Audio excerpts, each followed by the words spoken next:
Good afternoon. I call to order the GCC board meeting for the 12th and welcome everyone. Roll call, please. Mr. Mark Anderson. Off mute. Here. Mr. Harry Block. Harry Block. Here. Mr. Bruce Mandrick.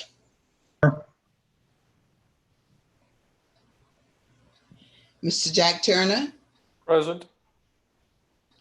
Lily Campbell, present.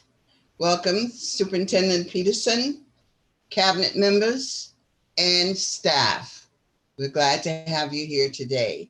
And we welcome everyone who's with us online. Thank you for being with us today.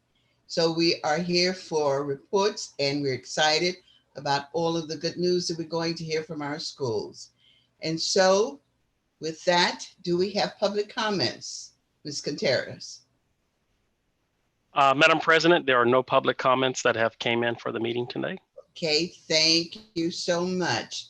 And so with that, we will go to our superintendent's update.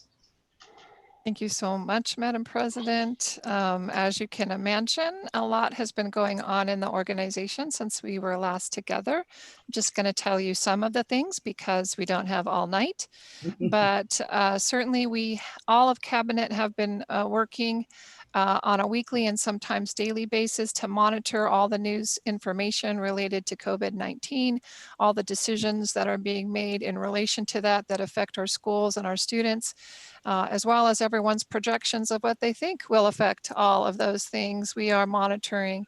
So together we have each been in numerous calls, webinars, and other ways of getting information, and just trying to stay abreast has been almost a full-time job, I would say.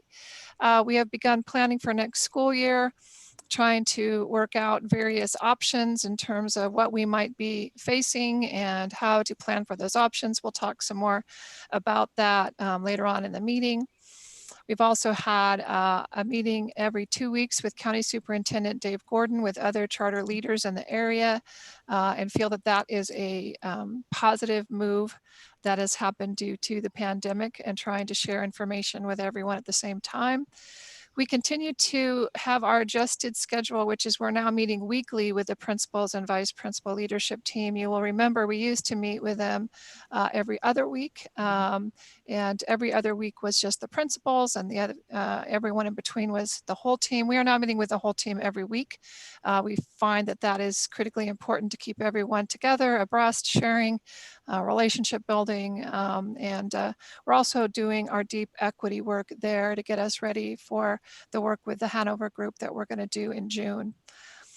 So the other things I've alluded to, including webinars that are put on by PACE about COVID, and as recently as today, SSC and others. We also completed, in the time since I've been with you last, the GCC Teacher Leaders Cohort number 2.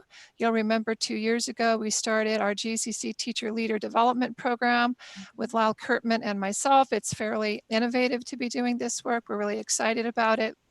Couldn't have been more pleased than ever to have shifted the final session into Zoom as we are doing today, and just really seen the passion and growth in our leaders as they figured out how to adjust to this world and still put their passion projects in place. So it was an amazing ending for that group. Although it's never an ending, we bring them back to do other mentoring with the next group as well. This week, I believe I completed the last Superintendent Spring presentation. I'm looking at Blythe to tell me. They seem to go on forever this year. But this last week, I completed CoA Elementary, CoA Middle School, and EPIC. They all went very well. Remember that CoA Elementary School as well as SAVA each had to be done using a different technology. So I am just really appreciative of the team for finding solutions. So Dr. McCormick helped me with CoA Elementary and SAVA, which had to be done through Google Meet. And now I feel like I am halfway proficient at Google Meet and only halfway proficient at Zoom, but better than being zero proficient, right, at those. So it was kind of interesting being vulnerable and sharing with everybody, because when you get 120 people on a Zoom, you see our size of our little pictures. If you can imagine what the little pictures look like when you have 120 people on here, I'm like, I don't know who's talking to me. But we had a good time with it, I think. So again, I want to affirm Dr. McCormick for helping me with that. And then Dr. McCormick and I finished the Unselfie book study since we saw you last. You may not remember that title, but it's a book about teaching our kids empathy, our students empathy. It's part of our social emotional learning. And Christine reached out to the author, Dr. Borba, is that right, Christine? Dr. Borba and Michelle Borba, and she actually came to the book study. She was so engaging and she was so positive about what we're doing and supportive, but also really processed with us, and we were very grateful for her time with us. We've been doing a lot with legal, with equity, with HR, with fiscal. I can't even begin to tell you how many webinars. I feel like I live my life on webinars right now. I know that Christine and Jason for sure have been doing that, and Michael has been on a few as well. Well, and Aaron has been on a number, because every time I call him, he tells me he's on a webinar. I'm not sure if he's just saying that, but no, we're all on a lot of webinars right now. We also, I've been meeting with each of the school's leadership team to continue to listen and support and ensure that we have connections. We're completing our crucial conversations. I think it's the 21st cohort. We have 3 more meetings to complete. It's a little challenging to do it in this format, but we've had a workaround, and I think we're making it work. Christine's helping with that as well. Hanover Research has met with us to solidify the dates. So June 4th, June 9th, and June 11th, we're going to spread some of the work that we were going to do from one day into 3 webinars. Kind of excited to build on the work we've been doing in our book study on building equity. Also, we've been involving as much staff as we can in that planning and in ensuring that we have what we need to make that meaningful. We also are planning, and I should say we, but this has primarily been Jason, for our annual GCC end of year event, minus hot dogs and hamburgers, and minus a whole lot of other things. But we will be having a virtual end of year event this year, Friday, May 15th at 1:30 p.m. And Blythe will be sharing that live stream link with you. And you can attend from afar and see us give out our annual Classified and Certificate Employees of the Year awards. And we're excited to be able to do that work in this manner. I'm sure there are important things I have missed, Madam President, but that is the superintendent's update. Thank you. And as usual, you've been very, very busy. So we appreciate all the information. Board members, do I see any hands for comments? Seeing none, thank you again for all of the hard work that you are doing, and we really appreciate your updates that you give to us each board meeting. And now we are ready to move into our study sessions. And for one is Community Outreach Academy Elementary, CoA Annual School Report, and we welcome Ms. Larissa Gunshaw, who is the principal. Thank you for being here, and we're excited about your report. Madam Superintendent, anything else to bring her in?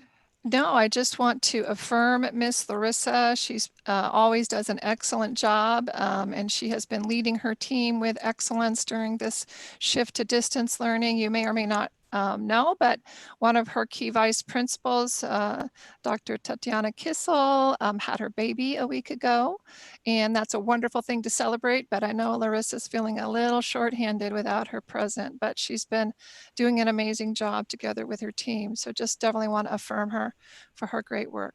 Thank you. And now we're ready. Hello, Superintendent Dr. Cindy Peterson and GCC Board President Lily Campbell, our wonderful GCC Board and Cabinet members. I am honored to present to you our annual CoA presentation, and I'm so blessed to be part of such a wonderful organization. Thank you for all the time to given us to listen to this presentation, for supporting our school in our effort to supply our students with the best education possible. I'm grateful for my staff members and privileged to be able to lead them in good times as well as difficult ones. Whatever it takes, what's best to our students. That's our motto. With our next slide, I would like to start with affirmations. I would like to affirm our GCC cabinet members and GCC board president and members to your continuous support of our wonderful school this year. In this slide, I will find just a few of very many good things we have experienced this school year.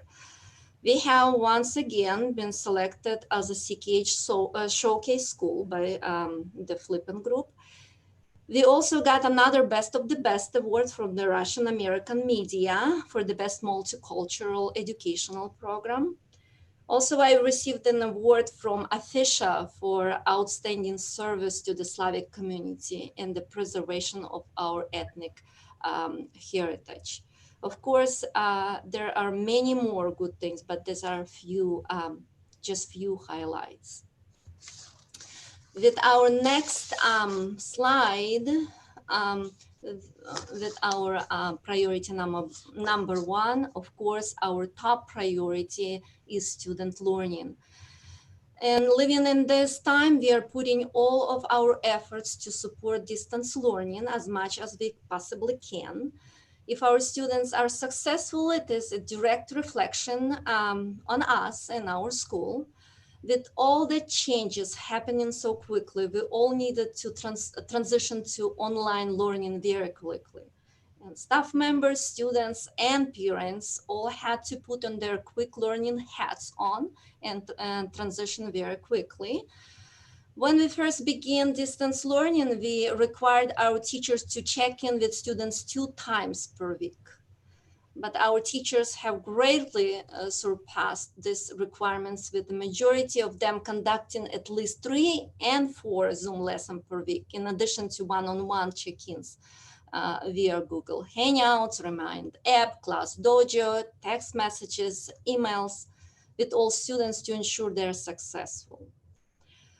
All of our online lessons align with our curriculum. Our teachers also provide additional online resources such as MathViz, Fast Forward, Extra Math, Khan Academy, Rats Kids, Epic, and others. In addition to online lessons, we have just distributed our 3rd set of work packets to carry the students through to the end of the school year. In addition to core classes, which include Russian language and PE, we also have enrichment classes lesson available on the website. And these are music, arts, team, project Lead the Way, along with student learning. Student help, very important, especially during this time. And we understand that our students need a lot of social emotional support during this time. And of course, we support their social emotional health through morning messages included in their daily schedules, have virtual character education assemblies, feature virtual school spirit days and week, and celebrity read alouds on social media for our students. Next slide. Of course, like with every great things we do to support student learning, we also face challenges. Some challenges we have faced so far are lack of technology for some students. Some of our students do not have stable internet connections at home to be able to participate in daily lessons. Some parent communication can also be a challenge with time restraints as well as language barriers. But we are working so hard to minimize these challenges, and will continue to strive to improve in all ways possible for our parents. In next slide, our students and their success is always the #1 focus. We want to make sure our students are prepared for next grade level. As you can see, we have room to grow in all areas of academic academic outcomes, because the majority of our students are English learners, and our English language arts scores are lower than math scores, which also have a way to grow. Another thing, we are putting in a lot of effort into focusing on student attendance and how it influences student achievement and learning. We call parents every time when students absent. If students have multiple unexcused absences, we send home letters emphasizing the importance of school attendance. We set up meetings to prevent further absences. Sometimes we even visit our students' homes to see if anything we can do to support student attendance. Next slide. As you see on this slide, the subcategory of students who are struggling the most at CoA are our students with disabilities. Of course, I would like to affirm our Dr. Christine McCormick for all her hard work with special education department in our school. This year, school was like first year we were implementing all GCC work, help, and employees. And Dr. McCormick did a great deal of work between hiring and training our speech teachers, our speech therapists, our psychologists. And I have received a lot of wonderful feedback from our classroom teachers about how the RSP department is working very hard to support our students as well our teachers. We are looking forward, of course, to even more growth from this department in the coming next year. Thank you, Chris. You do so much, and thank you for your support. Next slide. As you can see from CASP data, our younger grade levels struggle more with both reading and writing.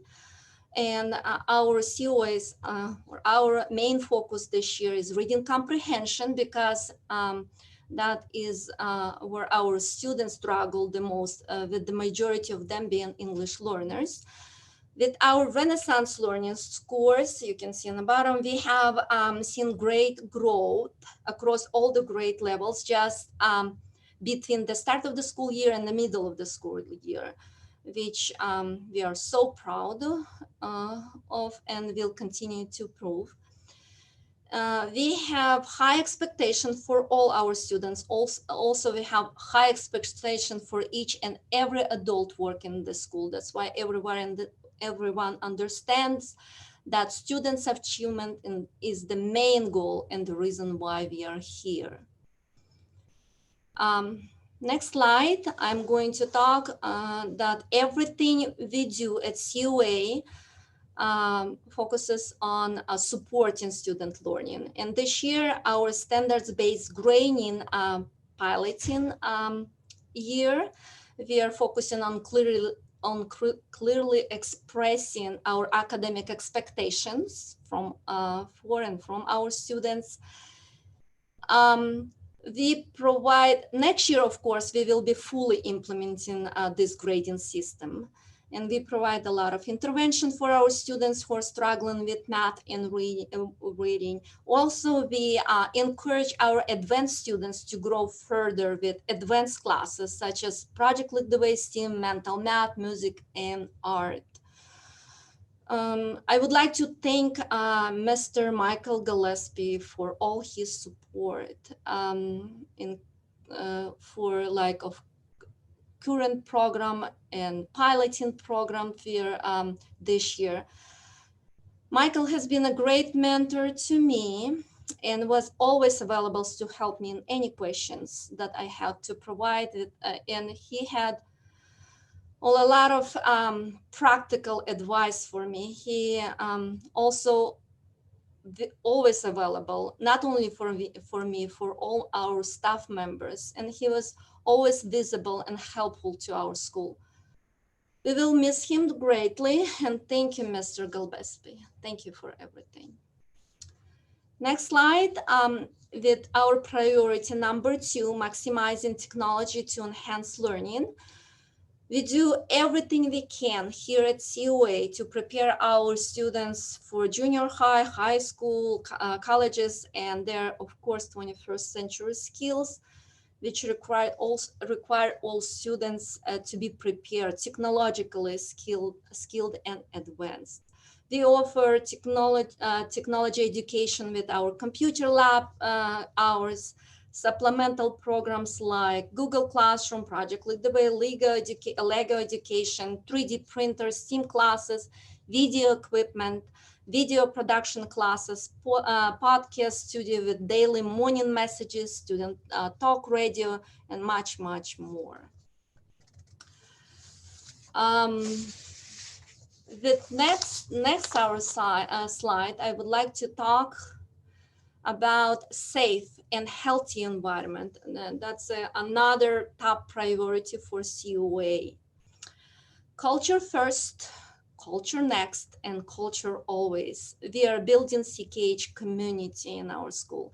And this year we provided CKH2 training for our admin team and department leads.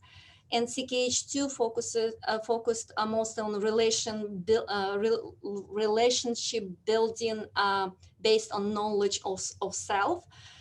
And having this training help us focus more on CKH in our classroom as well as our community. This year we are focusing more on social emotional learning implementation, where we concentrate more on student leadership, school-wide kindness challenge, social skills stories, character traits, posters you can see around our school sites, team building activities, body benches, and very many more evening events when we include our parent participation. And I would like to thank Lily Campbell, Harry Block, Mark Anderson, Dr. Cindy Peterson, Michael Gillespie, Jason Semple, Sergey Terepko, Michael Blomqvist for attending our school events and supporting our school during these events. Thank you, guys. Next slide. As a school leader, as well as a community leader, I understand the importance of engaging our family as well as the community. It's crucial that we involve our parents and other community leaders into the life of our school. Well, it is very important for our students to know about the community around us, but equally important for the community to know about our school and the impact we have on our environment. I would like to affirm Sergey Terepko for organizing community events. These events bring a lot of community leaders to our school and show all great things we have to offer. I would like to thank Lily, Cindy, Jason, Michael, and Sergey for our involvement, for your involvement in our weekly radio program and informing our parents and community about new laws, changes in education system, immunization requirements, and so much more. Our school is also very active on social media outlets such as Facebook, Instagram, trying to be active on Twitter. We also have a very active parent Viber group where a great number of CoA parents discuss school activities and ask questions for our admin team. This is a great way to get feedback from our parents. Slide number about priority number 6. Of course, we continue to strive to offer the best education possible to our students. That includes hiring, retaining, or recognizing the best employees. We continue to provide trainings and workshops for our staff members to ensure they are up to date of the most effective educational practices. And there are also growth opportunities within the GCC organization, and we are so thankful. And I would like to affirm our HR department, led by Laura Berrigan, for helping us recruit the best employees, both on the certificated side as well as classified. Also, big affirmation and thanks to the business department, led by Aaron Thornsberry, for allowing us to spend money and always supporting our school.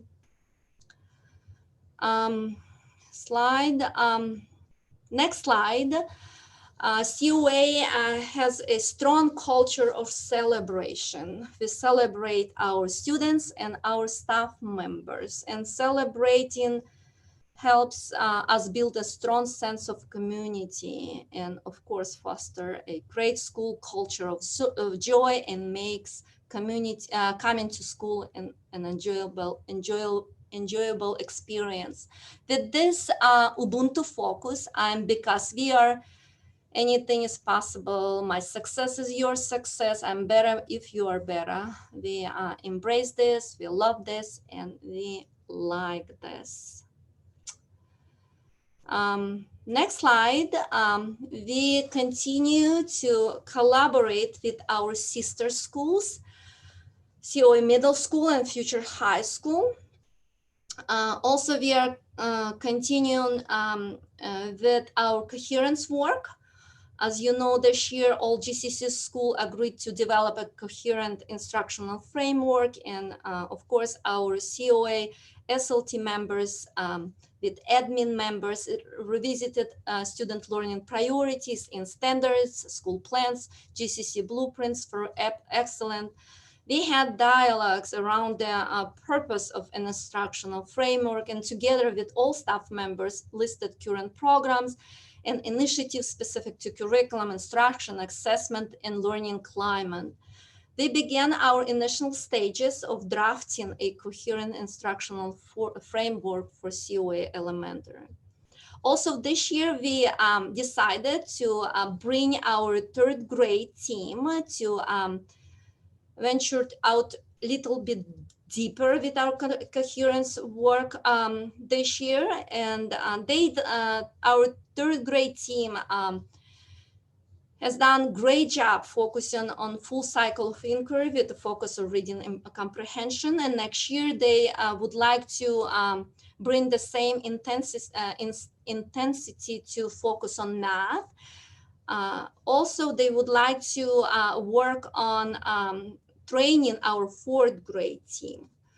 And also, again, I would like to affirm Mr. Gillespie and Innovated Ed team staff members for their lead and constant support. Thank you, guys. And my last slide, but not least, that thinking ahead for 2021 school year, we already started our planning.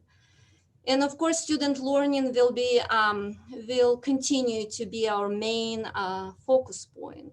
We will put even more emphasis on student success and further development of student talents and skills. We would like to even dive deeper and learn what our students are interested in and use those things to prepare them for their future. We will also continue to develop our our special education department and to continue to serve our most vulnerable students with the best available resources. I would like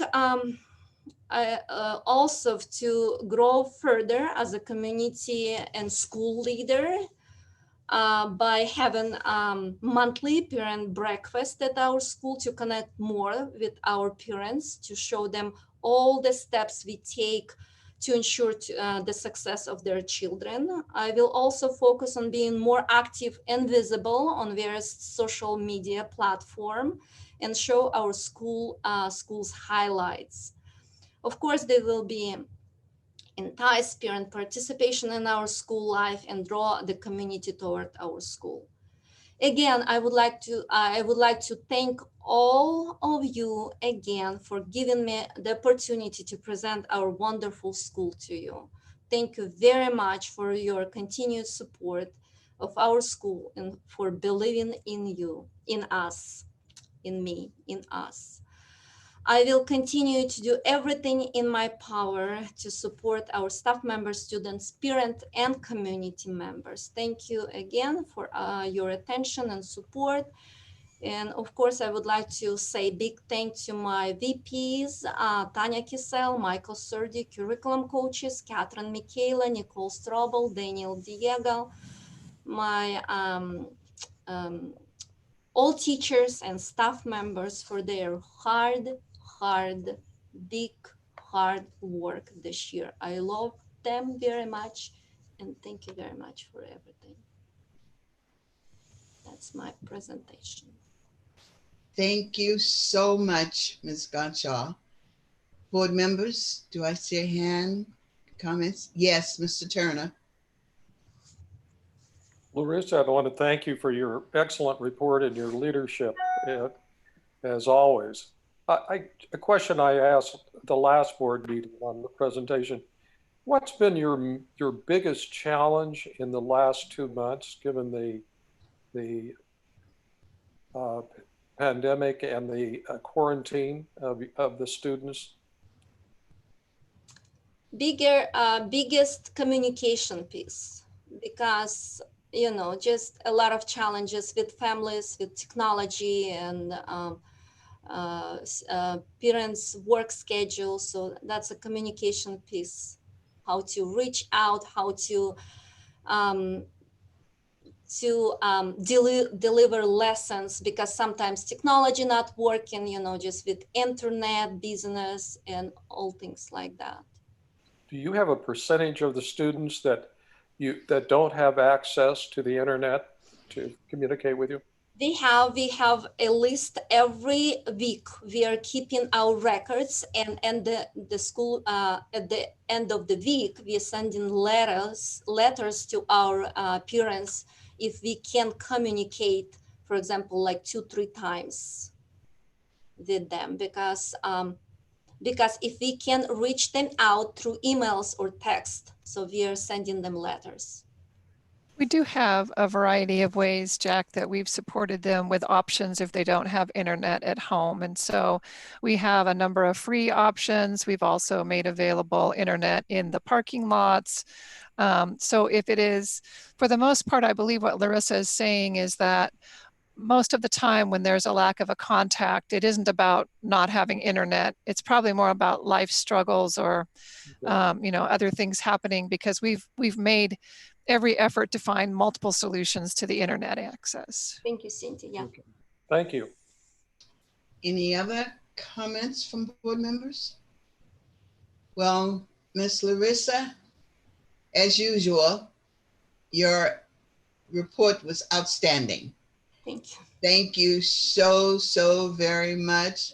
Accolades to you and your staff, your parents and your students. We really appreciate all of the work and efforts that you do to make sure that you are achieving. Thank you so very much.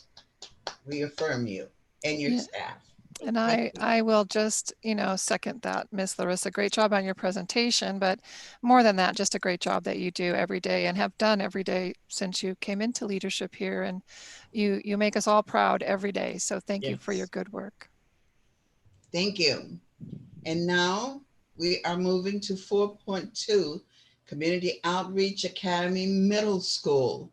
Mr. Gennard, you are ready?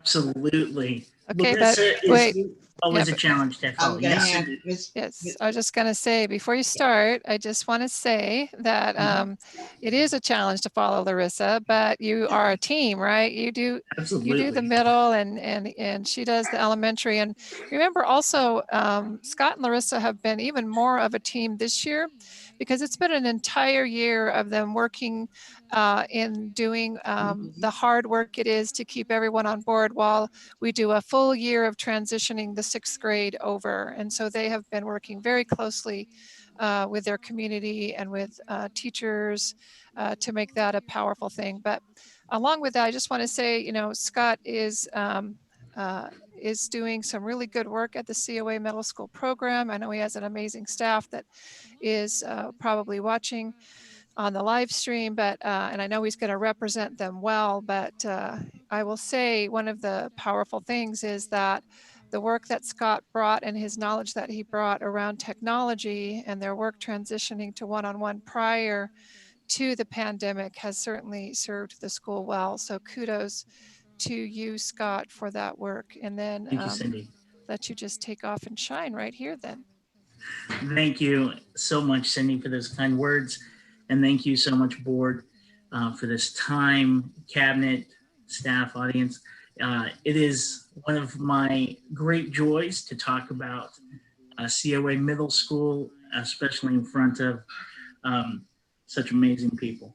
So let's just jump right into it. I'm excited. And I just want to say hello from all of us at CoA Middle. Captured this at our staff meeting the other day and thought it'd be fun to just kind of have everybody saying hi to you guys. I want to start off with good things. And I'm thinking of getting this as a tattoo. I'm so excited about it. But Capturing Kids' Heart National Showcase School, first year. Super proud of that. Last year was the first year that we were nominated. And this year, we clinched it. We got the showcase banner. Super excited about that. And just it goes to show the work that our school has done. We've also offered advanced courses in English, math, and Russian. Forgot to get that high school credit. We have integrated math 1, high school credit, advanced Russian. Just the amazing response to distance learning that has come out of the staff and the wonderful collaboration we have had really trying to create a K through 12 model, going from the amazing work they're doing at the elementary school, supporting our students all through to Futures High School, and even enhancing that with if the students are not going to go to a traditional school, partnering with CCCS to kind of capture some of those students who might be going the independent study route. So that's awesome. Super excited about that. I want to share a quick video with y'all, kind of capturing some of the things that we're proud of at our school. Let's see if the audio works. I want to share a quick video with y'all, kind of capturing some of the things that we're proud of at our school. Let's see if the audio works.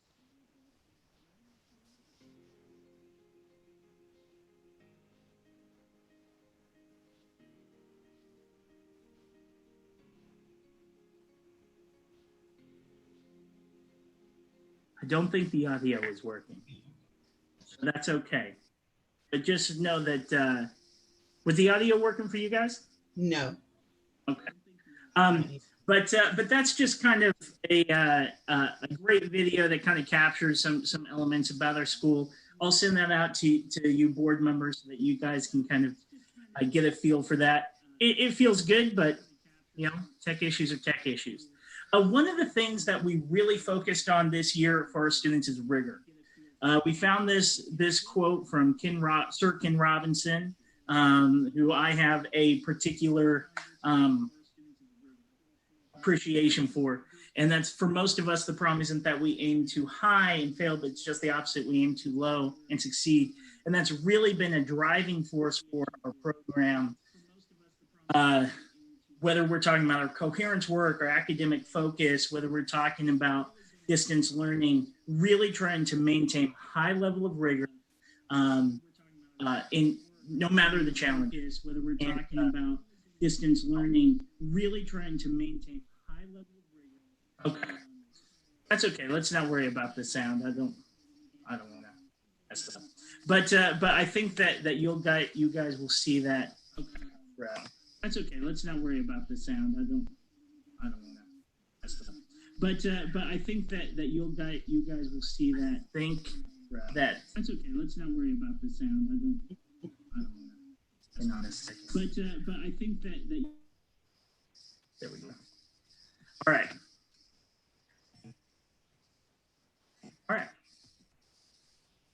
So I want to talk about our distance learning efforts because I'm just so proud of that, and I appreciate your affirmation, Cindy. I just want to give that to our entire team. We had day one responsive instruction, which we're proud to say. We did not miss 24 hours with our students. We were immediately up and running with Google Classroom, with Zoom, Google Meet. We had virtual instruction happening immediately. We've had 80% of our students are consistently participating in their assignments, whether that's in their online classes or in their distance learning. Not 100%, but we're pretty proud of that. 80%. We've had 100% of our teachers are creating their Google Classrooms. They're maintaining at least 2 hours of virtual instruction through Zoom, on top of tons of weekly assignments that are happening. We've also added in training components and support for parents and students to kind of get to know all of this technology component. I'll also add that we've also been integrating our 6th grade teachers with our meetings that we've had to kind of start that process and that cohesion now as we plan for next year. Very proud of the work that our team has been doing. Our academic data we don't have as many metrics as we usually would to talk about with our Renaissance data, but I'm proud to say that we do have growth. And we are seeing that it's interesting, we're actually seeing more growth in English than math, which is fascinating for us. Usually we would see that the other way, but I think it goes to show the work that we've been doing is really paying off. We've really had that focus of really capturing, training our EL students. And we can get into that a little bit more in the data.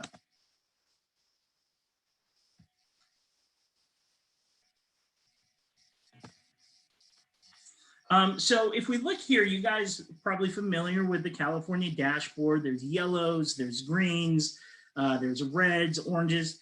And some of the areas that we really focused on, as you'll see, we really kind of got nailed with our work with our students with disabilities. Now, I am proud to say that with us going to our own system of support for our students, I think that we will see that gain. We aren't going to have our CASP data metrics to kind of show that growth this year, but I think that when we're able to kind of look at the data, I think that we're really going to see strides along that. We're also really, we always want to see growth.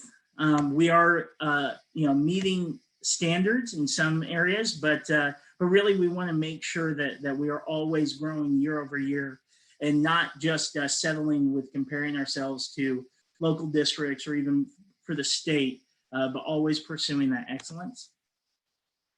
This kind of goes deeper into those areas where we're really trying to focus on. again, really trying to focus on connecting with our English learners, focusing on our socioeconomically disadvantaged, and then those students with disabilities. Again, I think that was really a big key for our work. Absenteeism. We've put in some new measures. There's some new ways that we've been kind of collecting that. We didn't see the gains that we hoped for. We didn't have a ton of growth. We were kind of flat, but that's how it goes. So when your guys are looking at the dashboard, just so you know, that's kind of, just want to bring some clarity for that. We did see some targeted growth in our performance based on the SBAC. Even though the overall scores didn't change, we did see more growth from our lowest to kind of meeting standard, which was kind of something that we really wanted to capture. So we're very proud of that work. And we are continuing to focus, and we focus this year by offering those advanced courses. I hope to kind of see that growth in the future reflected. So, and then we also kind of focus based upon our coherence and academic goals, really trying to see our students thinking about problem solving, thinking through depth of knowledge, thinking about thinking, and that's going to connect directly with our coherence work. We really committed to capturing a coherent focus of our academic goals. So we've had tons of training and conversation around our academic focus that all students will engage in structured collaborative conversations and communicate using precise academic language to successfully complete DOK level 3 and 4 tasks. We've done, we have a consistent cycle of inquiry where we're really talking about data on a very regular basis, always connecting back to our academic goal. We've also had that support collaboration, that connected autonomy with GCC as a totality. So not just our wonderful collaboration with the elementary school, but also we've been able to connect with the great work happening at GIS and HLA and EPIC and those schools and teachers, which has been really wonderful. And then really kind of focusing on that goal and moving forward, as well as maintaining that focus throughout even our distance learning and continuing that commitment to rigor. School culture, we got our CKH National Showcase School for the first time. We've started our positive behavior interventions and support. This was year 1 of implementation. So that's a multi-year, it's about a 5-year implementation plan, if you're familiar with PBIS. And so we've been partnering with the Placer County Office of Education and other charter schools in the area, really kind of refining our behavior initiative. We've been doing a lot of work around social emotional learning with the Values Institute that we'll talk about in a little bit. And then continuing our focus around citizenship, making sure that we are really providing our students those skills necessary to really train them and work with them so that they can have success in life. Our TVI, so we've had 2 30-day challenges. We're actually in the middle of one now, where we do a virtual challenge through the Chromebooks that focus on a particular character trait. We started with respect. We did that back in October. We're doing integrity now.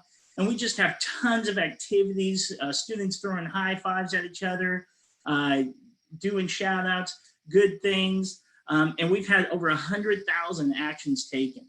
So that's 100,000 students. And right now, we have tens of thousands of high fives and accolades happening right now, even throughout distance learning from our students, all centered around integrity. So it's awesome to see. A little bit more information about our PBIS work. We've really kind of focused on defining our expectations for students, continuing to develop procedures. We have a whole very clear expectations with fun videos and interactives, whether it's expectations around how the students engage in the classroom or in the cafeteria, but also virtually along distance learning. How can they maintain themselves in this Zoom environment? What are the expectations in turning in work and engaging with that has been great to see.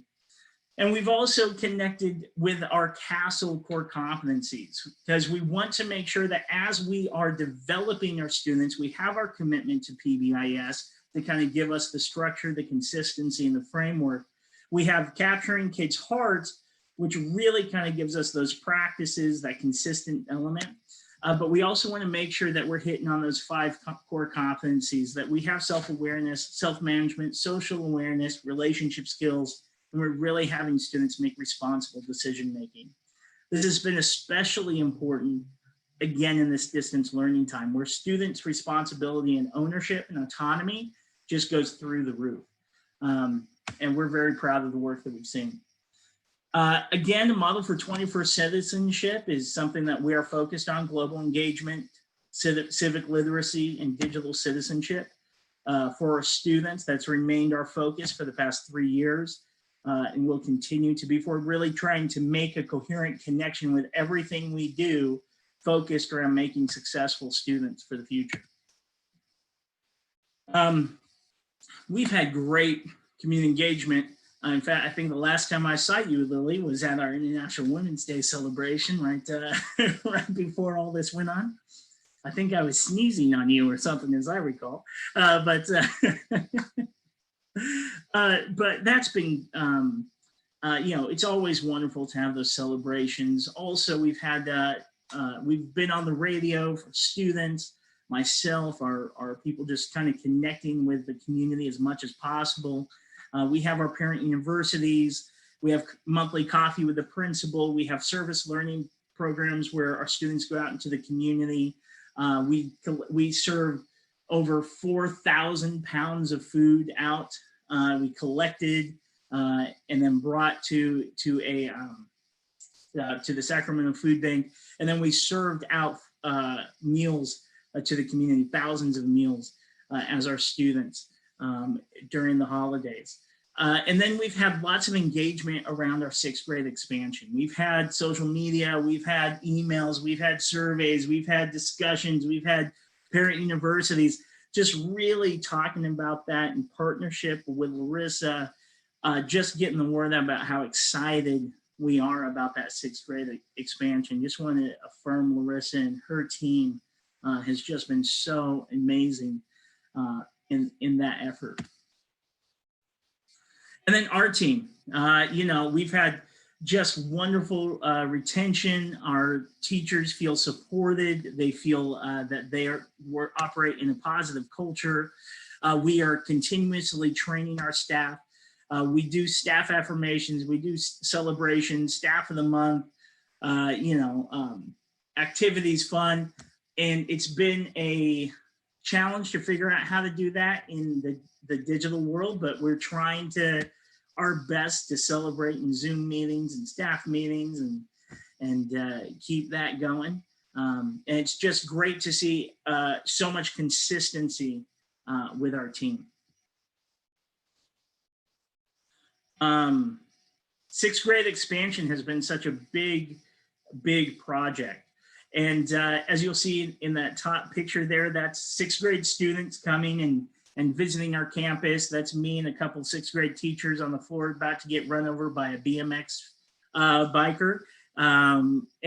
Just the planning, the communication, the collaboration that has happened with the community, with the elementary team, with Danny Diego, who I want to affirm, he's been working really hard, wonderful curriculum coach at the elementary school, the teachers, the students, the parents, and we are just excited despite all of the unknown things that we have going on right now. So we're very excited as a whole organization to bring on the 6th grade team. They've been jumping on our staff meetings.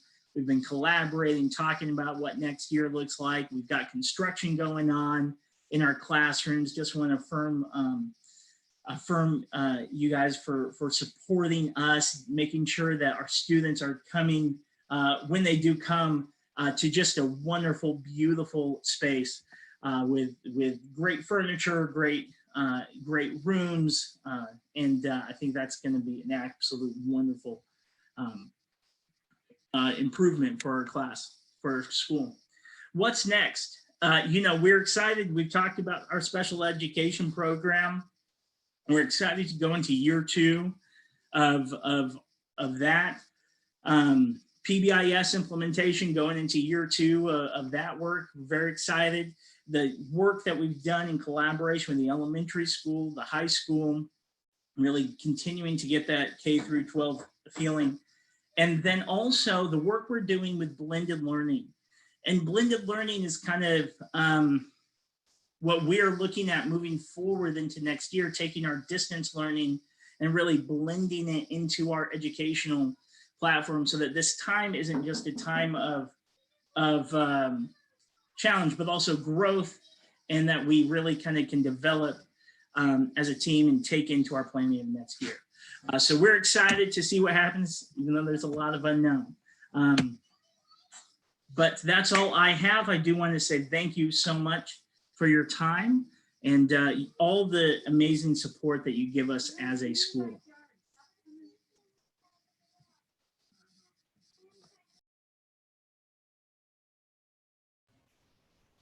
Thank you. I was waiting to get unmuted there. Thank you so much. We really appreciate, again, I seem as if I'm repeating myself, but all the hard work. Board members, do I see a hand for comments, questions before I continue? Yes, Mr. Turner. Scott, thank you for your excellent report. And just 2 questions. One is, well, what have you, in delivering services to special education students, I've read several articles recently about how difficult that has been nationwide. And then secondly, what has been your greatest challenge in the last 2 months, given the circumstances? So for our special ed people, I just can't speak highly enough about our wonderful special ed teacher, Marina, the paraeducator we have, Irina, and the efforts that they have put in, as well as the leadership from Dr. McCormick, has been really wonderful, and her expertise in technology has been very supportive. And one of the things that helps us is that we already had a one-to-one take-home program, which means our students all had access and familiarity with devices. They had their Google Classrooms. And for us, it's been a lot of communication. It's been a lot of collaboration between our gen ed teachers and our RSP teachers. Our RSP teacher and paraeducator is on every single one of the Google Classrooms, looking at assignments, making accommodations, modifications. And then we've also really come together as a team where, we had to make contact, where we had to physically contact every single person and communicate, and where that's necessary, we just go all hands on deck and get everybody involved. So the work they've done is just absolutely tremendous for special education. As far as the biggest challenge we've had, I'll second Larissa's point. Just that communication, especially, we've been operating in the unknown. Day to day, the information changes, and day to day, the governor says we're starting school in July, and all of a sudden we're feeling, a ton of phone calls and emails about, hey, what's this about school starting in July, or whatever it might be. And so I just have to affirm Jason, the communication team, Larissa from the elementary team. Really, I think that even though that's been the biggest challenge, there's also been a lot of success there. And I think we've been able to build a lot of trust with the community during this time. Well, thank you very much. We can. Thank you. So, yeah. Yes, Anderson, Mr. Mark. And both presentations, very, very good. Very informative. Greatly appreciate it. I'm curious about, I know that you and Larissa, Scott, communicate quite a bit, but based on some of these comments that Jack has made, what do the principals share best practices? I mean, I'm assuming, I know you have principal meetings. I'm assuming they happen through Zoom.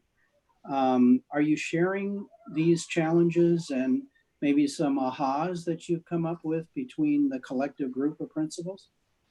We've had weekly meetings where we can kind of connect and talk. I think it's good to have that connection with everybody. We've had our own little texts and chats and emails that have gone around too. Got talking. I think in some ways, speaking for myself, I think we're still so much in the weeds and still kind of in the trying to tread water and keep your head up and not do that. I think once we hit June and we have some time to reflect, I think having the opportunity to really talk to each other as we go into the 2021 school year is going to be hugely helpful. But yeah, we've been talking, but I think once we get a little bit of breathing room, I think that's really where that's going to come into its own. Can I build on that as well? I mean, I think one of the problems or challenges is that every school is so different, right? So what is working for Scott might not work for Larissa because they didn't have a one-to-one initiative in the same way. So what she needs to do is different. Obviously the two non-classroom based schools, very different, right? So what we're finding is there are some best practices that are universal. And I think you would see Michael Gillespie, Christine McCormick, Jason Sample, and myself. What we are is kind of the middleman saying, oh, have you tried this? Because Scott's using this. Or, hey, let's send this out because Erin says it worked for her. So I think we're doing our best in the current time, but we're really relying on the connected autonomy for people to know what is best for them, and trying not to micromanage and tell them that they are not the experts, because we really are building an empowered system where the teachers and the administrators or each site are coming up with their own solutions. And I don't want us to circumvent that by getting too messily involved, I think. No, I appreciate that. Unfortunately, this is going to be probably the new normal for us going forward. So the reflecting, and obviously the cabinet is taking on the responsibility of sharing ideas. And I agree that every site is different. Every approach may be different. I'm just trying to see if we had a way of capturing some of these aha moments that people are having and share that with the rest of their peers. Well, we are definitely using social media for that. So all the different schools are sharing the things they're celebrating that are working, and we're pushing that out on social media. And then also whenever we see someone who's not a GCC school doing something that's a great idea, we're sharing that information out. And then the other thing I would share is that Dr. McCormick has started Technology Tuesday and has had a huge response to people coming in. We had initially kind of done a generic to all the principals, hey, do you need any training? And there really wasn't a specific ask. But once Christine said, I know some of the basic tools that will help everybody be successful, and she chunked them into some Technology Tuesday offerings, you'd be surprised how many people showed up. So I think, did we have as many as 40 something, Christine? Yeah, we have about 40, probably up to 50 people that sign up. Not everybody comes in live. They can watch the recorded session. It posts Tuesday afternoon.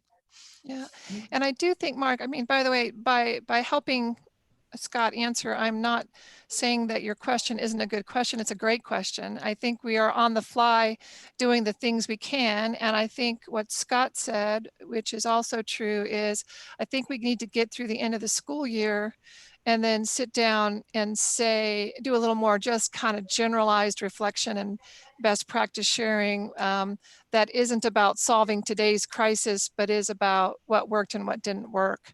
I think there'll be a time for that. Great. Okay, anything else from board members?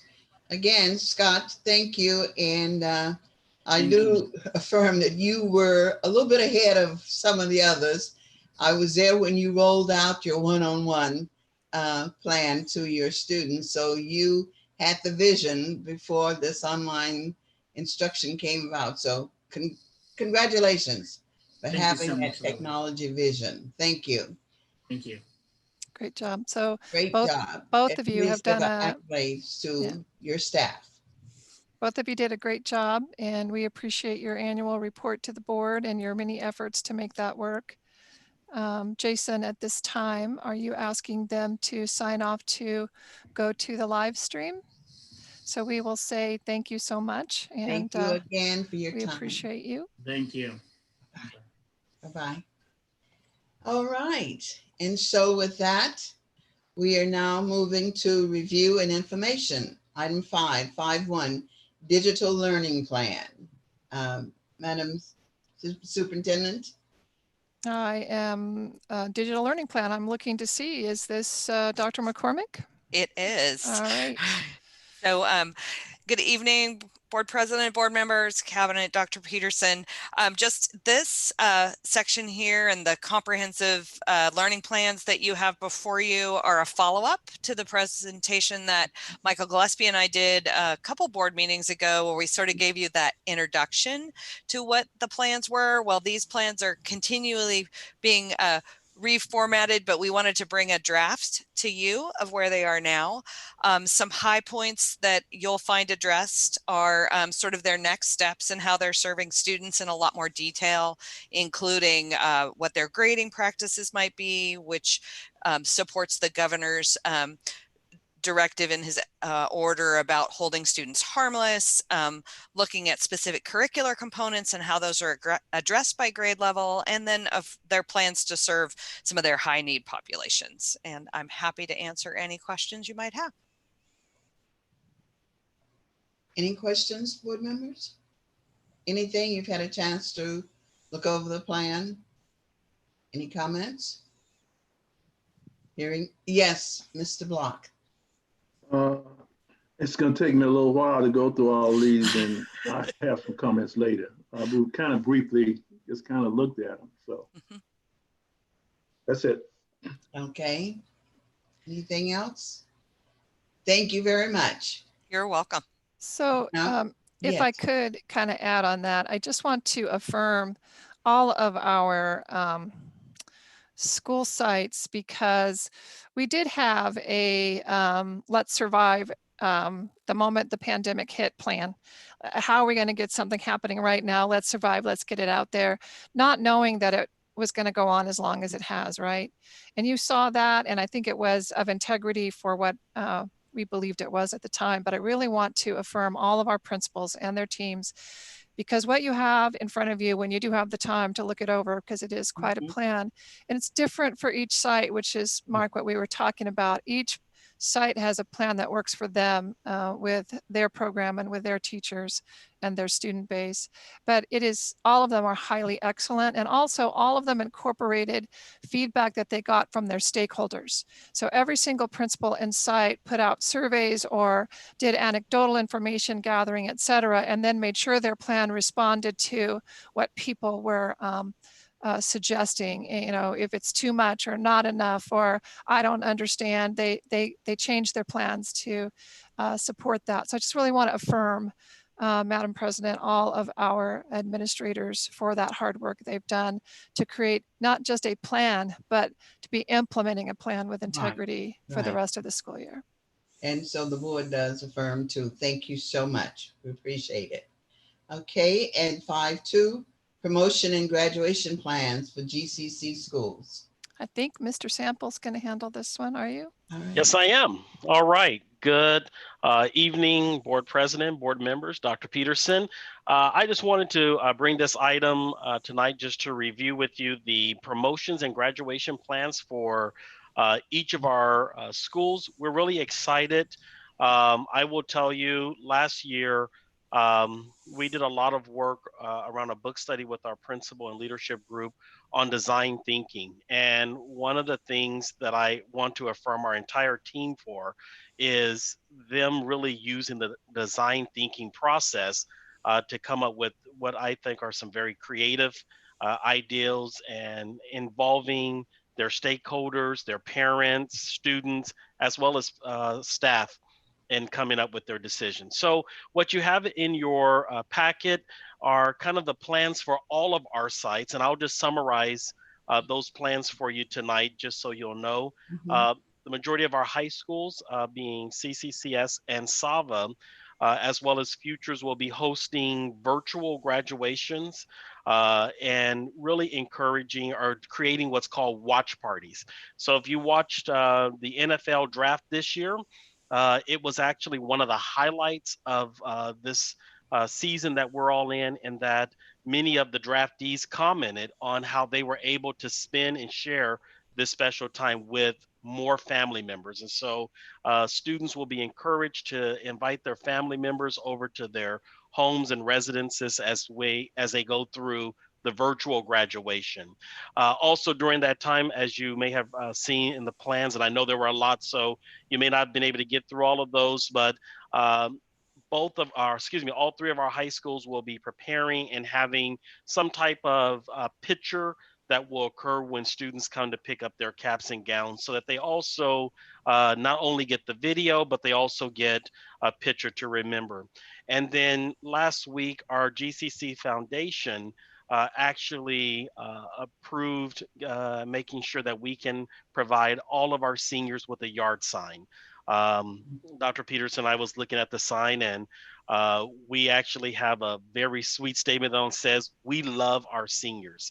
And then they will have their school logo, their name, and it will go with them when they come to pick up their cap and gown for them to be able to put into their yards, so that, again, their community, their neighbors can join with them in celebrating. Our other schools, our K-8s, also have a number of programs that are virtual. Some we do have a couple of drive-through. Community Outreach Academy Middle School will have a drive-through event with a video ceremony. Higher Learning Academy will also have a drive-through event with a video ceremony. And I want to highlight that all of these events are going to follow social distancing requirements, as well as whatever guidance is given by either Sacramento County Public Health or Yolo County Public Health. So in Sacramento County, as well as Yolo, the stay-at-home order is due to expire soon. And so regardless of when the order expires, we will be following whatever the guidance from both public health departments will be in hosting our events. And then the final one, Empowering Possibilities, they are looking at having an in-person event, again, with social distancing requirements in effect, as well as having an event signed off by the Yolo County Public Health Office. They're looking at either a June, or if public health is requesting more time, an August event with a kind of a promotion kickoff to high school type event for our students. And then the final, Gateway International will be hosting their PYP, which is 5th grade, and MYP, which is 8th grade promotions at the West Wind Drive-In Theater. Again, utilizing social distancing requirements and following the guidance set forth by public health. So that is a summary of our promotion and graduation events. We will be reaching, when I say we, myself or Blythe will reach out to board members to let you know what parts schools may have, and some of them have already, I believe Principal Campbell may have shared already last time his desire, but we do have their requests, and we will be sharing that with you in terms of getting those dates on your calendars. I'll be more than happy to take any questions. Yes, Mr. Turner? It's very impressive what they planned, and I'm really pleased, and I know the rest of the board is, that Yes. we are doing these activities to honor the students at the end of the year. And I just think that's really important, particularly to make a connection with those students that will be coming back to Gateway Community Charters next fall. And I just wonder, kind of a little bit of a loud, if in my lifetime we'll ever be standing on a stage again, shaking the hands of 200 students as they walk across the stage. And I will miss that, that connection. Thank you, Jack. I agree with you. I certainly will miss that. Mark, Ms. Anderson? And Jason and I kind of talked about this, but this is the honoring of students. It's been pretty topical on the news when they're sharing good things on the evening news of showing some of these activities. And I had mentioned to Jason that I think it's an opportunity for us also to show the community how we're recognizing our students. And so hopefully we've got some kind of a plan in place to think about how or what would be the best way to be able to capture that. Yes. And I appreciate your letting us know when we are needed and what we will be needed to do to assist with the graduation programs. So thank you. Anything else for that? Thank you very much for the plans. Appreciate it. All right, we're now moving to consent agenda items. And for those listening, adoption of the minutes of the April 28th regular board meeting, personnel consent agenda, California Interscholastic Federation League representatives, disposal list from GIS, disposal items from CoA, and purchases over 30,000. I will entertain a motion to accept the consent agenda items. Bruce? I'll move the approval of the consent agenda. Okay, I have a second, please. Mark? Mark. I'll second it. It has been moved in second. Any discussion?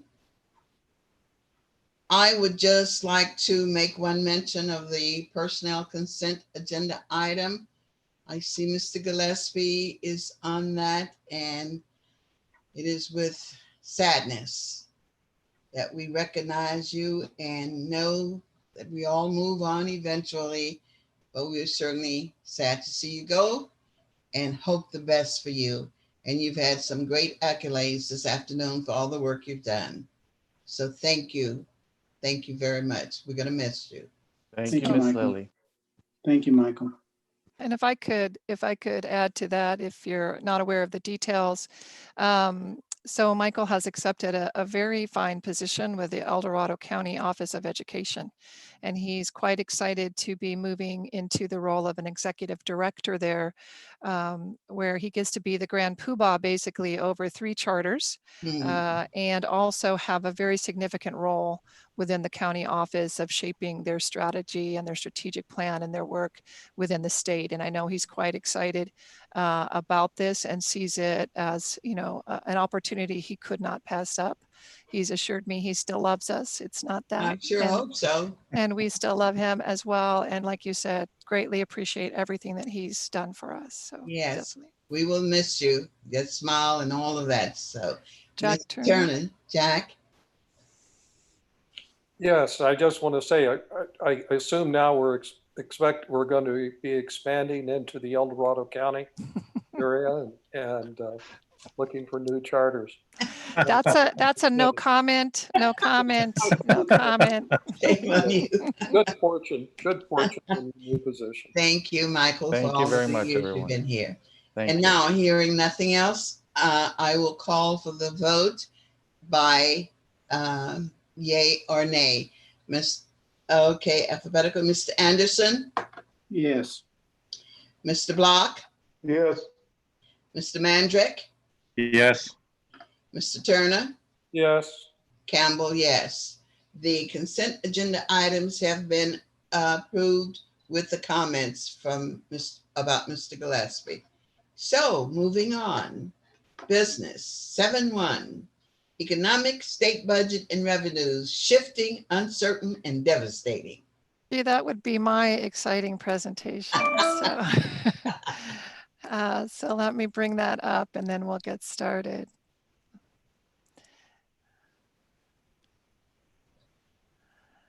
All right. So let's see if we can make this work. All right. Does it look like we're ready to go? Yes. Can you see it? Yes. All right. So before I lead into it, I do want to say that kind of in the same vein as what we've been talking about, this presentation is going to take you through what has been a ever-changing world. But along with that ever-changing world, I want to make note that there have been a number of federal waivers approved this week by the State Board of Education. And we're not going to go through all the details of those, but part of the federal waivers include the testing that we and the accountability system that we did not have to partake in. But LCAP also underwent some changes, and I know that we will be bringing some of that information to you, but it will be changing the timeline and a report that we have to provide, and we will be bringing some of that information to you. But the gist of that report is honestly a great percentage of it will be that distance plan that we just shared with you will probably become a huge part of that LCAP report that we're being asked. But just make you aware that with the many waivers and changing in expectation, we'll bring that information to you at our next meeting. So I'm going to kind of go through and outline a little bit. It may not make sense to you why, but if you look at the dates, I'm going to kind of give you a bit of a walk through some of what we've been listening to chronologically. So the first thing I'm going to talk about will be the PACE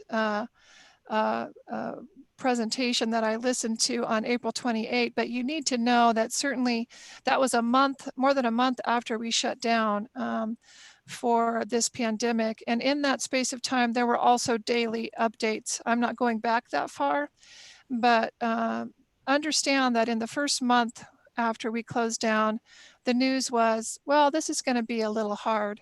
Well, we're definitely going to see some changes. And as you're going to see when I go through this presentation, it has become exponentially more drastic as time has gone on. So we're going to go through a bit of this with you.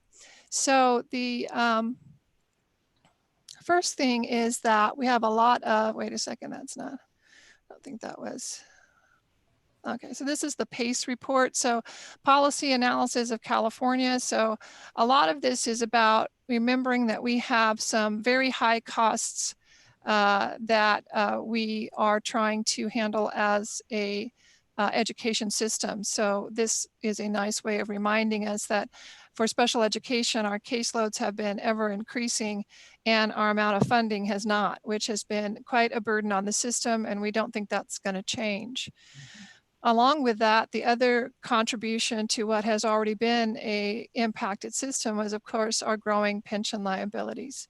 So you can see that the contribution has more than doubled over the time that you see here. This is still a problem that we're hoping we may see some relief from, but we have no promise of any relief of that. The third thing that has been contributing to what was already difficult times was just rising healthcare costs and liabilities in relation to that. All of those things still exist along with the pandemic. So, under any of these scenarios, the year ahead will be extremely damaging, right? And we seem to be heading towards something that some are saying is the Great Recession. Some are saying maybe as deep as the Great Depression. So certainly that was even news that was beginning to be shared in April. And part of the reason we're so vulnerable in California, more than maybe some other states, is that our budget is more dependent on state funding than in other states. As you can see here, the piece of the pie that is in dark blue for California, quite a bit bigger than across the United States as a whole.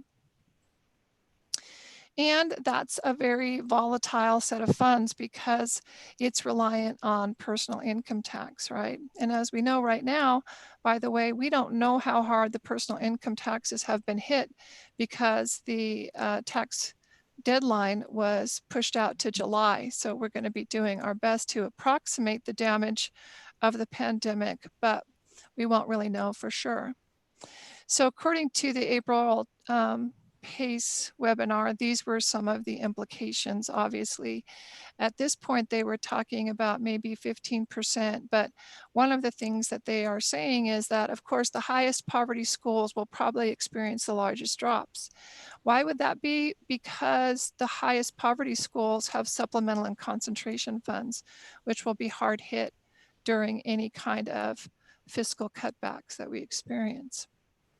So shortfalls could be the largest on record. You see here a comparison between the shortfall each fiscal year during the 2001 recession, during the Great Recession, and what they're projecting across for COVID-19.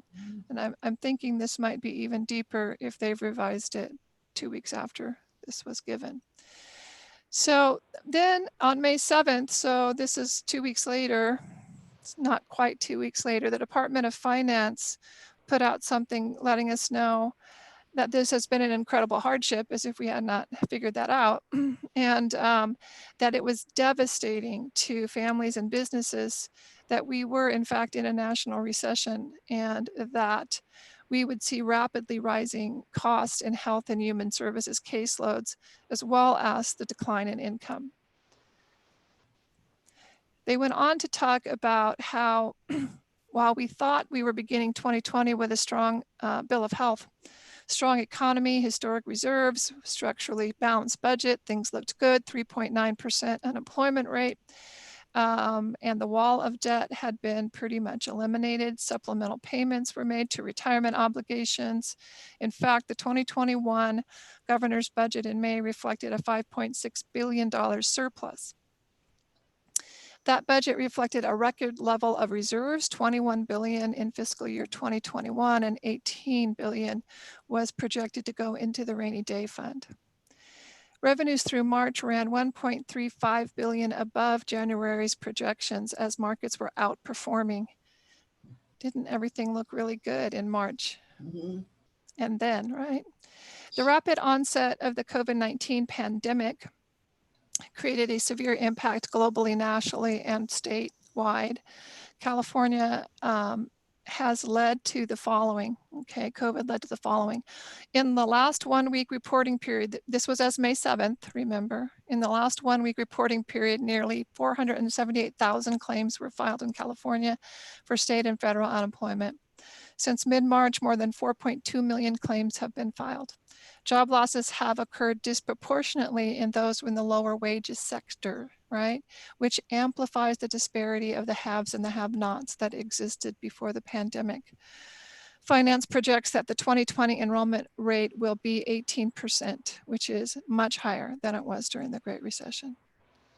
Okay, the May revision economic forecast is reflecting the COVID-19 impacts. And those include personal income is being projected to fall by nearly 9% on an annual basis in 2020. Permits for new housing, a key economic indicator, are forecast to drop by more than 21% this year. These are astronomical figures. Yes, they are. Okay. The widespread economic interruption caused by the global pandemic is unprecedented in modern history. It's not a simple recession. It's much deeper than this. The chart below provides perspective on different components of personal income in fall 2020 compared to the Great Recession. So the blue is the Great Recession. The red is what they're forecasting in terms of the first 2 bars are total personal income. Second 2 bars are total wages and salaries. Third is income. The fourth is property income, and then transfer receipts. So as you can see, it is projected to be very, very different than the Great Recession, and not in a positive way. Job losses and business closures will sharply reduce state revenues, right? So the 3 main general fund revenue sources are projected to drop as follows. Income tax, personal income tax down 25.5%, sales and use tax down 27.2%, corporation tax down 22.7%. Specifically, general revenues will decline by $41.2 billion below the January projections. And to give some historical here, 1819 was plus 7 billion, 1920 minus 9.7 billion, 2021 minus 32.2 billion under the constitutional calculation. This decline is in lower funding level by 18.3 billion for K-12 and community college. So ongoing structural deficits are projected, right? Revenue declines by 41.2 billion combined with 7.1 billion in caseload increases to support the increasing needs in health and human services programs brought on by the pandemic. Other expenditures of about 6 billion, which will be responses to COVID, will result in an overall budget deficit of approximately 54.3 billion, of which 13.4 billion will occur in the current school year and 40.9 billion is in the budget year. This overall deficit is equal to nearly 37% of general fund spending authorized in the 09 Budget Act. And this one is really disheartening. This is also nearly 3.5 times the revised balance in the rainy day fund. We don't have enough reserves to handle the depth of this. So are there any silver linings? If there could be any silver linings, they may be that the state has over 16 billion in rainy day, half of which can be used to help mediate a budget crisis, as well as smaller amounts in other reserve funds. However, the magnitude of this proposed budget shortfall swamps any of those things. It will be a drop in the bucket compared to what we're facing. So the LAO then gave us an update near the same time. It outlined two potential scenarios, possibly a U-shaped recession, which is optimistic, or a somewhat pessimistic L-shaped recession. The idea of a U-shaped recession is we bounce back quickly, right? L-shaped, we don't bounce back as quickly. And these estimates impact a workload budget.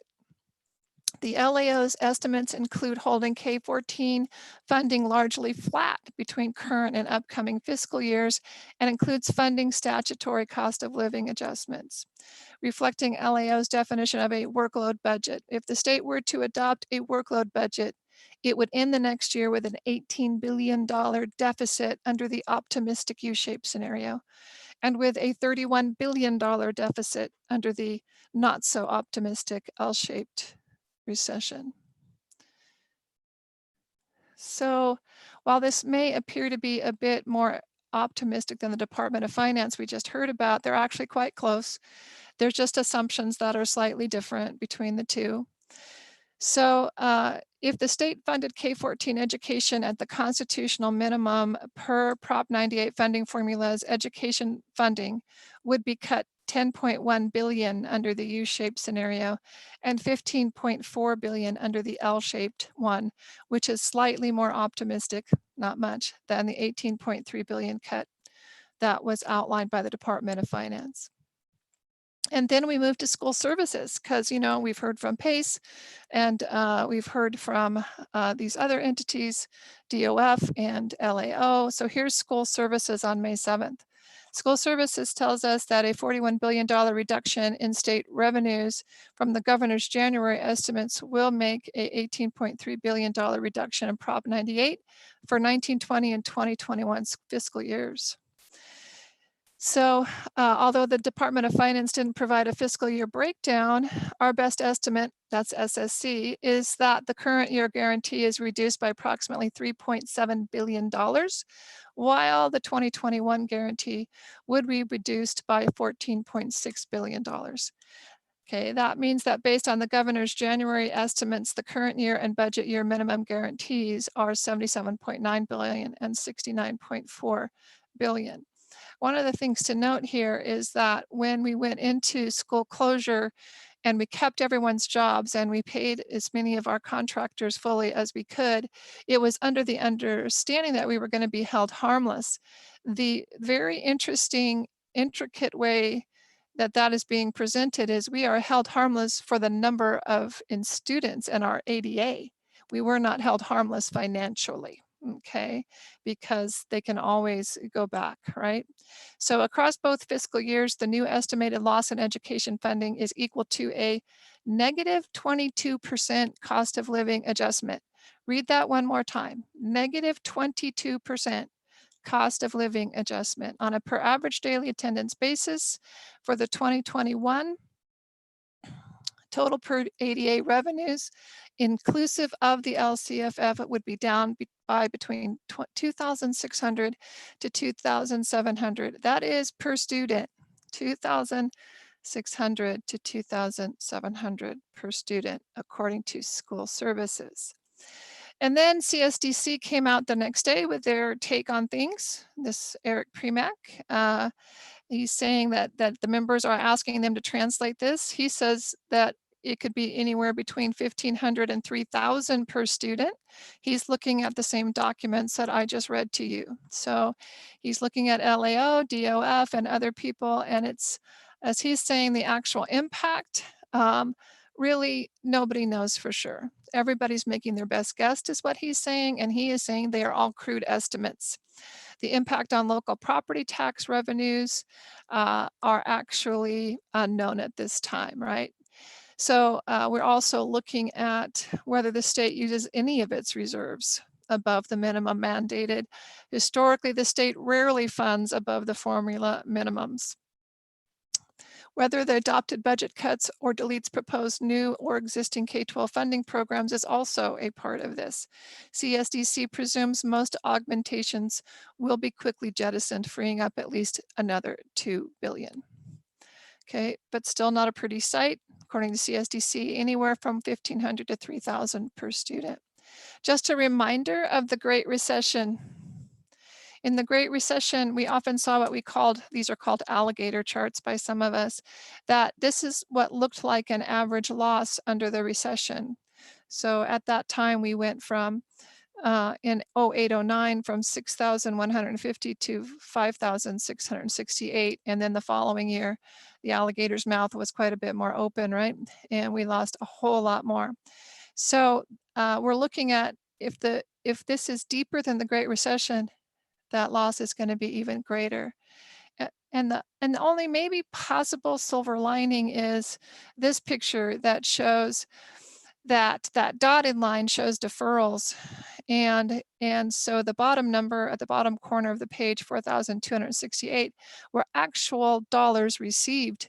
But it was a deferral. We would get them. It just took years to get them back, but we could budget for them. We could spend them as if they were coming. So for us, because we have quite a bit of cash reserves, we're in a good place if we have deferrals, because we could save more jobs, save more program, if we in fact got deferrals and not just cuts. So that's something everybody's watching right now. The entire world is trying to figure out how to hold on to all their cash in case they get deferrals, because they have to make payroll.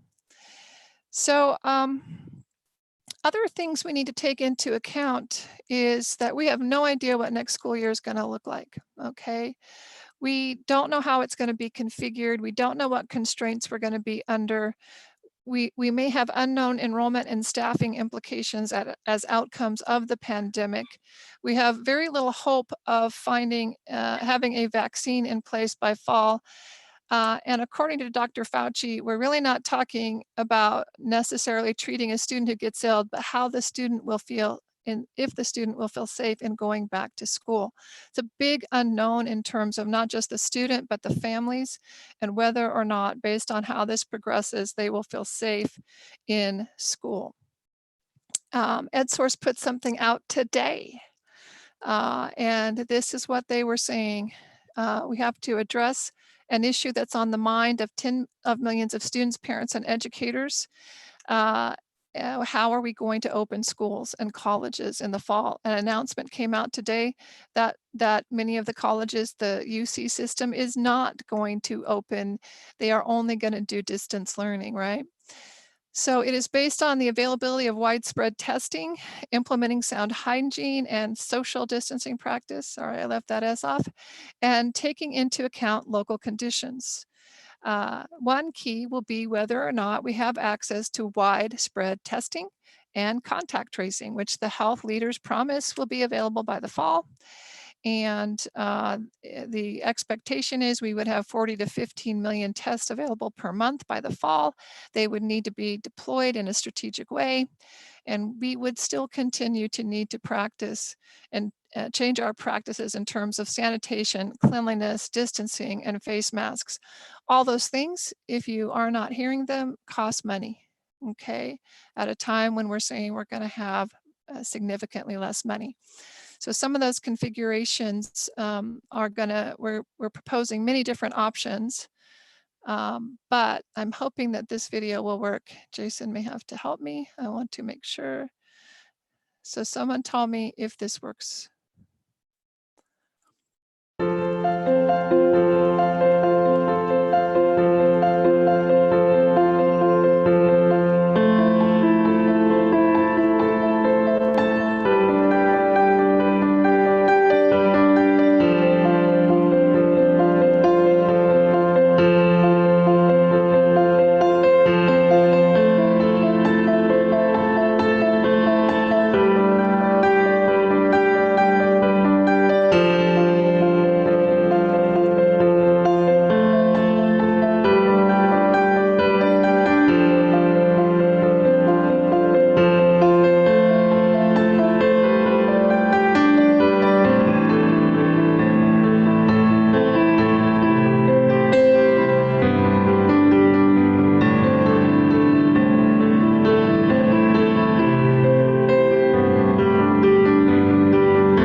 So that's kind of depressing. And you think, not here, not in America. And yes, we will have to do some of those things. So we're already exploring the cost of masks, the cost of gloves, the cost of things to take temperatures. We're gonna have to look at configurations about how many students are in a classroom. How can we keep students apart? It's very unusual times. We don't have all the answers. We don't know for sure what fall will look like, but we have to assume that it will have many of the components that you just saw. And we have to be managing for the fiscal impact of those things in a time where we're going to be cutting everything we can cut. And I will tell you that's just a difficult conversation to be even saying out loud. So in a world where we don't know yet what we're planning for exactly, we're having budget meetings, we're having budget planning, we're having focused discussions about how to cut out everything that's not essential for next year and for the current year. And we expect Thursday of this week, the governor will release his May revision. Everyone is on pins and needles waiting to see that. On May 19th, both Erin and Omira and I will attend School Services May Revise workshop in a digital setting. And hopefully those things will give us at least some measure of detail that we can use in the budgeting, if not the programmatic look for this. And then we're going to keep discussing all the possible ways that we may have to configure for the fall, including more distance learning. And understand that those July income tax receipts will also possibly change the May revision numbers, because we really don't know what the tax receipts will look like until after they come in July. And we will have to then look at that and see how that affects what we thought was reality in May. So like I said, I am sorry that I am the bearer of bad news, but as you can also say, at the same time that I'm sharing with you what 5 different experts have given us over time, you can see how it's changing. And even now, after all of that, I cannot tell you what our revenue for next year is going to be. And I cannot tell you exactly what our response is going to be, because we're still working on a moving target. We wanted to get in front of you what Aaron and I are hearing, what the depth of how extreme it could be. But we don't have answers for you today. Other than that, we are going to be working together. We're going to be working with the principals. They've already been given the same, at least, sense of direness that you just heard today. And we all know that we're waiting for something more exact to plan to. So, Madam President, that's my presentation.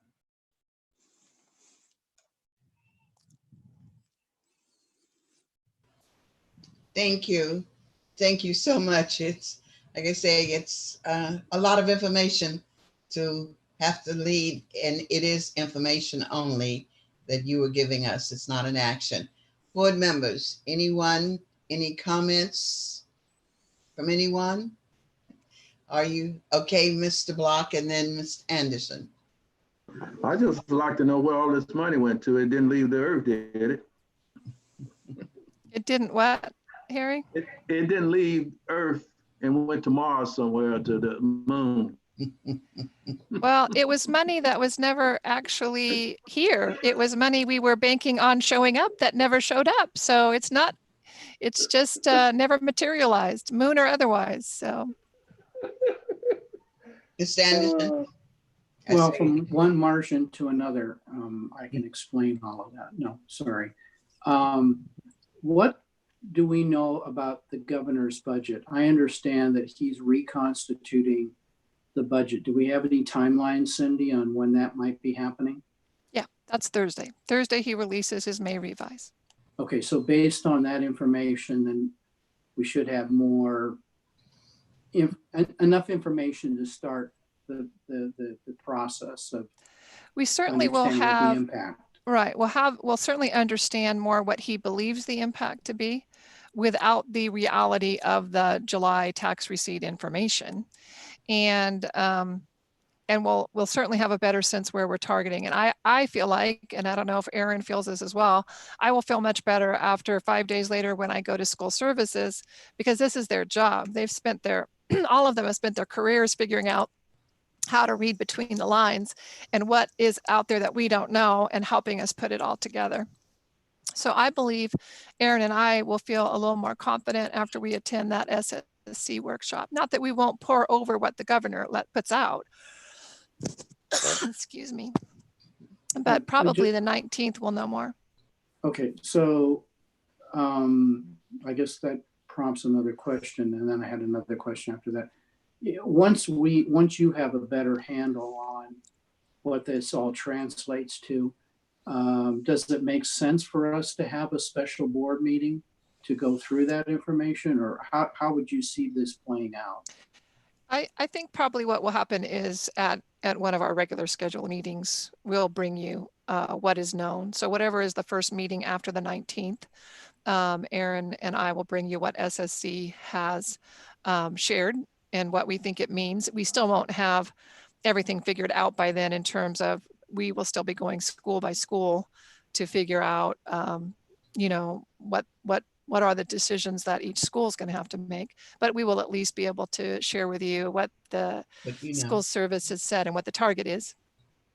Yeah. Okay. And one last question, Lily. Okay. So there's been conversation about the governor going to the feds and asking for some relief. Have you heard anything from that? Has there been any conversations about where that might be going, or maybe we don't know anything? Just curious. I think the only thing, he's asked for $1 trillion. So, and he's one of how many states that is asking for trillions of dollars, and we can't just keep printing more money. And also, our governor is not exactly on the president's good graces because of politics and decisions. So, unfortunately, the president has overtly said that he wants to help those that have done what he said, how he wants it done, and have told him he's wonderful in the process. And our governor has chosen not to do that. So I think I'll tap Jason for a second. Politically, is that what you're hearing as well? Yes, politically, I think the political landscape is just that in terms of the state and the federal, and so it would be very interesting. Yeah, I wouldn't, at this point, I'm not banking on that money coming in. At this point, we can't really do too much until we get more figures, and it's going to be like this. We're second guessing everything and trying to figure out where we're going next, but it's going to be a while before we really have a handle on what's going on, because it changes almost daily. So, Mark, that's my best answer to you. It's almost like a wait and see thing. Jack Yeah, I has his wasn't hand. expecting. Sorry, Mark. No, I'm just curious if there was any conversations anybody was aware of where that federal piece was going, but obviously we don't know anything. Yeah. Okay, thank you for that information. I'm sorry, Madam President. Jack has his hand raised. Oh, I'm sorry. Excuse me, Jack. Yeah, Cindy, yeah, thank you for the update. And it validates many of the news stories I know that we've been seeing in the state of California. You said you've shared this information with the principals.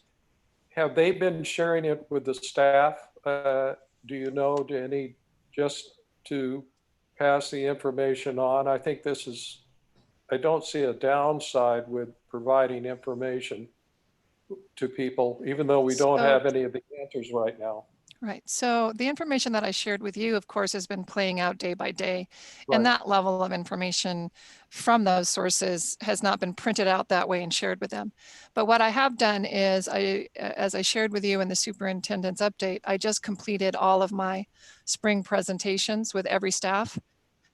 And in every staff meeting, I talked about this and how deep it is. And as that was, that these are going to be unprecedented times, and that there are going to be significant cuts, and that the board, together with cabinet, are going to do their very best to save people's jobs. That's one of our top priorities, because we know our people are who create quality education, but that we can't promise that right now in these unprecedented times, and that as we know more, we're going to share more with them. So I think I painted it pretty clearly for them. Dr. McCormick was in at least one of those presentations. Christine, did you feel like that point came across clear enough? Yes. Yeah, I think they heard it. I think they heard two things: the passion of the organization to do what's best to provide the best educational opportunity for students and what that means, and then the reality. Well, I would agree with you, and I certainly would support the open communication process, that if we get more information, we just pass it along, because I think there will be a lot of apprehension out there. And I certainly agree with you that we're trying to save as many positions as we can. And I thank you, Dr. Peterson, for keeping us informed, because you've done a great job of giving us play-by-play description of what's going on in terms of the best knowledge that you have. So I really appreciate that. Anything else? Okay. Moving into central administration, board resolution regarding travel during COVID-19. I will address that. It's a resolution that's roughly based on one that came from CSBA, but it started from a heartfelt discussion between myself and cabinet in relation to wanting to protect our people. Right now, we have no idea where there are flare-ups, where there aren't flare-ups, where people are sanitizing, where they're not sanitizing, how safe travel is. And so we are asking the board to approve this resolution, that we would protect our people and their families and our staff by not having any travel, whether that be professional development, whether that be travel to Sacramento County Office of Ed, just anywhere that's not their assigned site, where there is professional development or field trips or any place where there is going to be people congregating. We are saying no until October 31st. It is our express belief that by doing that, we can best protect our people. Okay. Board members, do you have any questions before we entertain a motion? Yes, Bruce. Mr. Mandrick. Just one question. Is there a provision in there where you can make an exception for things that might be of exceptional interest to the district, maybe in terms of safety or whatever? Is there any provision for an exception? Yes, I believe, Okay. Jason, can you speak to that more directly? Yes, there is within the standard language the ability to create what provisions there would be. So there is. Okay. So my thing is we're going to be very careful about that because it's a slippery slope. Oh, Once you yes. tell one site that of course they can go, and I have to say that our number one heart is about protecting our people. So they go to Florida because they have to be IB certified, and they get COVID and they bring it back and they infect their students, they infect their family, they infect their grandparent. And then we have a responsibility for all of that because we sent them to Florida to be IB trained. Right now, I don't think that's a responsibility I feel comfortable with. So it's one, to protect them and our staff and our students, but it's also to protect those they may come in contact with. And if by chance the public health departments, the governor and others say miraculously on August 1st, all that's gone away and we're healthy and we're wonderful, then we will ask you to rescind the resolution. But also on October 31, it is still an uncertain world. We will ask you to extend the resolution. So that's kind of where we are right now. Jack? Yes. Does this really mean then until October, we'll do all the board meetings as we're doing presently? I would be expecting that unless the public health department gave us other information. Yes. Okay. And more than that, even, again, if we're going to do any even in-house professional development where we bring people together, we can only do that if we have the right number of people spread out in the right way with the right. So we will probably continue to use this for our professional development as much as possible as well. So unless news changes around COVID-19 and we get a vaccine, we get antibodies, I don't know, but right now none of that's true. And so we're going to keep protecting everybody. Okay. Anything else? Okay, then we need a motion to approve or disapprove the board resolution regarding travel. Yes, Mr. Turner? I move approval. Move approval? Yes, Second. Mr. Block? Second. Second. It has been moved and second that we approve the resolution regarding travel during COVID-19. I will entertain a roll call vote for the resolution. Please answer so that I can hear you. Thank you. Mr. Anderson? Yes. Mr. Block? Yes. Mr. Mandrick? Yes. Mr. Turner? Yes. Campbell? Yes. The resolution is approved as stated. Thank you very much. Okay. And now we're into item 11, personnel. And there are two items under personnel. 11.1 is job description revision for 2020-21 school year. Who will address that? I'll be happy to. And the job revisions you see there are primarily realignments of titles. We have primarily had specialists only be certificated. We wound up creating a position with specialist in the title. It created a confusion. So we've just renamed a few things. So there's that. And then the ACES supervisor, I think, was only revised to add a new calendar because we added a few days based on the request of those principals. So that's probably the totality of what you see. It's a fairly general item. Okay, what about 11.2, CTA data technician? Do you want to take those together under personnel? Certainly, if the board so wishes. CTE data technician is a grant-funded position. You'll remember that SAVA got multiple large grants to do their internships, strong workforce, and other amazing things that SAVA does. They need someone to help with the data. This is a somewhat clerical position classified to help them track the data necessary in all their grant funding. So it's a new position. That's why it's separate. So the first one is revisions. This is a new Okay. position. Board members, do you want to take those together or you want me to separate them? Bruce? I would move that the board accept item 11.1 and 11.2. All right. May I have a second? Mr. Block? Second. Second. Any other discussion before we go into roll call vote? Okay, all in favor. Mr. Anderson? Yes. Mr. Block? Yes. Mr. Mandrick? Yes. Mr. Turner? Yes. Campbell? Yes. Both items 11.1 and 11.2 have been accepted with roll call vote. So thank you very much. We are now down to board comments. Board members, any comments for the good of the organization? Mr. Block. Oh, yeah, I was just gonna say, I have 3 of your students here in my house. Well, thank you for taking such good care of our students, Mr. Block.